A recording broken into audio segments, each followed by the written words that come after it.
Salut tout le monde, j'espère que vous allez tous très bien parce que comme vous l'aurez compris aujourd'hui la chaîne s'agrandit encore. J'ouvre une nouvelle playlist de vidéos. Elle sera consacrée à la couture, donc ce sera des petits tutos couture. Je vais vous apprendre à faire des pochettes, des trousses, des petits nounours, etc. Donc évidemment ce sera pas comme les idées miam, il n'y en aura pas une fois par mois, enfin il y en aura beaucoup moins souvent que ça. Mais je vais quand même essayer de vous en faire pas mal parce que la couture j'aime bien ça et même si je suis débutante, je trouve ça intéressant de vous apprendre au moins les bases. Donc aujourd'hui pas de tuto, c'était seulement pour vous présenter cette nouvelle gamme de vidéos et je vais du coup vous présenter ma machine à coudre et vous expliquer comment se servir d'une machine à coudre parce que si un jour vous en avez une, si un jour vous tombez devant une machine à coudre, c'est bien quand même de savoir comment s'en servir plutôt que de galérer. Il faut savoir que c'est un instrument assez prise de tête qui bug souvent et qui est pas, enfin qui a tendance à faire peur aux gens en fait et moi j'ai mis pas mal de temps à la dompter aussi ma machine à coudre. Donc c'est parti, on descend et je vous la montre tout de suite.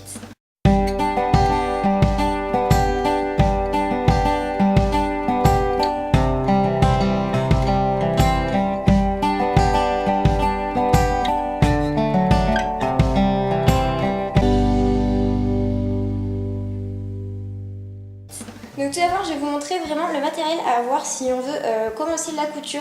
C'est des choses qui sont vraiment obligatoires, à commencer par les ciseaux de couture. On peut pas prendre d'autres ciseaux que des ciseaux de couture pour faire de la couture. Un ciseau normal ça coupe mal, ça va abîmer votre tissu, c'est comme pour vos cheveux, il faut vous les couper avec un ciseau pour cheveux, ça semble évident si vous voulez pas défoncer vos cheveux. Donc en couture c'est pareil, mon ciseau c'est un ciseau Pic et Malice donc il a coûté assez cher mais il existe des ciseaux de couture premier prix évidemment. Ensuite je dirais quelque chose d'assez important, c'est les épingles comme ça à tête pour pouvoir fixer vos tissus. Ça évite de faire, vous savez, la première couture rapide pour fixer vos deux tissus ensemble, ça vous fait gagner du temps, enfin perso moi je préfère. Ensuite vous aurez sûrement besoin d'un passe-fil, donc ça c'est pour ceux qui ont du mal à, vous savez, passer les fils dans les aiguilles. Avec ça c'est beaucoup plus simple. Si vous êtes un peu plus avancé en couture, vous pouvez avoir besoin pourquoi pas d'un maître de couturière. Et quelque chose d'important aussi c'est le découvite. Donc le découvite c'est ce petit outil là qui sert tout simplement à découdre. Et évidemment on ne peut pas coudre sans aiguille et sans fil, donc n'oubliez pas d'en avoir assez parce que ça se perd très vite. Donc on peut passer maintenant à la machine. Donc ma machine c'est une Silvercrest qui a été achetée à Lidl il y a 2 ans je crois, 2 ans à Noël. Bon c'est la version Noël, hein, les dorés. Donc c'est pas une mauvaise machine à coudre parce que vous trouverez des machines à coudre sur le marché vraiment toutes petites, toutes légères en plastique comme ça qui sont vraiment nulles. Mais c'est pas non plus une machine de pro, enfin voilà, c'est quelque chose, une machine de base quoi, une machine normale pour débutants, etc. Donc voilà, quand on voit ça, on se dit que c'est assez compliqué, il y a beaucoup de boutons, etc. Et en fait, c'est pas si compliqué que ça, surtout si on s'en sert d'une façon simple comme moi. Donc je vais vous expliquer tout simplement comment ça fonctionne. Alors tout d'abord, il y a ces notes ici, je sais pas si vous les voyez bien à la caméra. C'est tout simplement le type de fil disponible, enfin le type de point que vous pouvez faire en fait avec la machine. Donc pour régler le type de fil qu'on veut choisir, donc il y a A pour un fil droit, on tourne ici B pour un fil en zigzag, C pour un fil en zigzag à plusieurs points, etc. etc. Donc moi je me sers particulièrement du fil droit, le plus simple, et parfois du fil en zigzag, mais c'est vraiment rare parce que c'est assez compliqué. Sinon tous les autres pour l'instant je m'en sers vraiment pas et j'en ai pas besoin en fait. La molette qui se trouve ici c'est pour régler votre zigzag en fait, pour savoir s'il va être plus en V ou s'il va être plus discret, moins se voir. Et la molette ici ça va être pour vos points, si vous voulez qu'ils soient plus espacés ou moins espacés. Donc voilà, ici sur 3 c'est la moyenne. Ce bouton là, sous forme de pédale un petit peu, c'est le retour arrière parce que quand on coupe, vous verrez qu'on a besoin du retour en arrière. Je vous ferai une petite démo tout à l'heure.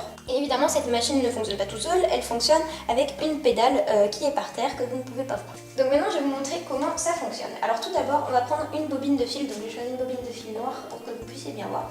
On la met ici sur le porte-bobine, il y en a 2 parce que c'est possible de faire avec double fil. Personnellement je m'en sers pas mais... je ne serai pas là à vous expliquer comment ça marche, mais moi je le sais, c'est avec un de ces points-là pour faire des doubles coutures. Vous savez, comme vous avez en bas de vos t-shirts, il y a souvent 2 traits de couture pour que ça tienne mieux. Bah voilà. Alors, ensuite, il suffit de passer le fil donc à travers le petit chemin qui est dessiné. Et ensuite, il va falloir le mettre dans l'aiguille. Donc il y a, je sais plus comment ça s'appelle, le chat de l'aiguille. Dans le chat de l'aiguille, donc il va falloir le passer. Ça va être un peu compliqué, sachant que j'ai pas mes lunettes. Donc voilà, j'ai coupé parce que j'ai mis un peu de temps. J'ai mis mon fil dans mon aiguille. Ensuite, il va falloir ouvrir en bas. Donc en bas en fait c'est la deuxième partie du mécanisme pour mettre le deuxième fil. Donc ici vous avez une capsule en fait dans laquelle mettre une canette comme ceci.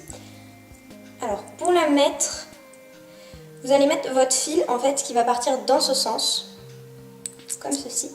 Il faut caler votre fil dans la petite fente qui est ici et ensuite il faut le passer dessous là-dedans, sous cette petite plaque là. Cette petite plaque elle va servir en fait pour votre fil s'il sera plus serré ou au contraire plus large.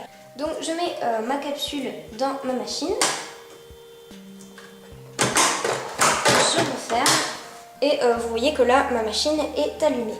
Donc maintenant il va falloir récupérer le fil qui est dans la capsule pour que les deux se croisent. Donc tout simplement pour le récupérer on va se servir de cette molette. Donc cette molette en fait elle active le mécanisme de la machine comme si vous appuyez sur la pédale mais en fait c'est à la main. Donc voilà, j'ai ajusté pour que vous voyez bien. Alors ici le mieux c'est de tenir son fil mais en fait il y a un petit crochet en haut pour que je puisse le déposer. Donc je vais récupérer le fil. Et voilà, mon fil est ici. Je sais pas si vous avez bien vu avec mon bras, je m'y suis pris un peu mal, je suis désolée. Mais bon, en gros, vous activez le mécanisme et le fil va sortir. Donc maintenant, je vais vous montrer comment commencer une couture. Donc pour commencer, vous allez mettre votre tissu de votre choix. Donc je vais le mettre ici. Et vous verrez, en fait, vous voyez pas ici à la caméra, mais en fait, il y a des petits traits. Et ça va vous servir à faire la mesure. Donc par exemple, pour que ce soit bien droit, en gros. Pour coudre bien droit, il ne faut jamais regarder l'aiguille parce que l'aiguille bouge, donc vous allez vous tromper. Il faut toujours regarder ce petit trait là. Donc par exemple, je le mets au 4e trait. Hop. J'abaisse le pied avec le petit levier qui est derrière ici. Hop, comme ça. J'enfonce mon aiguille dans mon tissu. Et pour que ça démarre, il suffit d'appuyer sur la pédale et c'est parti. Donc ensuite, je vous ai parlé tout à l'heure du retour en arrière. Donc le retour en arrière, en fait, ça va vous permettre, vous savez comme quand on fait un nœud au début quand on coud à la main, et bien là, hop, vous faites le retour en arrière, vous tirez votre tissu dans l'autre sens, et hop, vous avez fait un double point en fait pour bien sécuriser votre tissu. Donc voilà, je vous mets ici pour que vous puissiez bien voir. Voilà comment ça se passe. Donc ici, j'avance. Je regarde toujours montrer ici pour vérifier que je couds droit. Pour faire un retour en arrière, j'appuie sur ma petite pédale sur le côté que je vous ai montré tout à l'heure.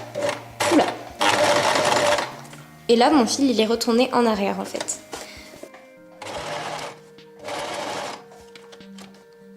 Maintenant, pour s'arrêter de coudre, c'est très simple. Il vous suffit de sortir l'aiguille du tissu avec la molette qui est là-bas, de lever le pied, de tirer un peu et vous coupez. Et voilà, mon tissu est cousu tout simplement. Voilà tout le monde, j'espère que cette vidéo vous aura plu et vous aura aidé. Je vous invite à cliquer ici pour voir le premier tuto. Les tutos couture c'est quelque chose qui m'était pas mal demandé et surtout pour des vêtements. Malheureusement je suis pas sûre de pouvoir faire des tutos vêtements mais bon on verra avec le temps. Voilà, c'est quelque chose que j'avais prévu de faire depuis assez longtemps. Donc j'espère de tout cœur que ça vous intéresse. Je vous dis à la prochaine dans une prochaine vidéo et je vous fais d'énormes bisous. Bye.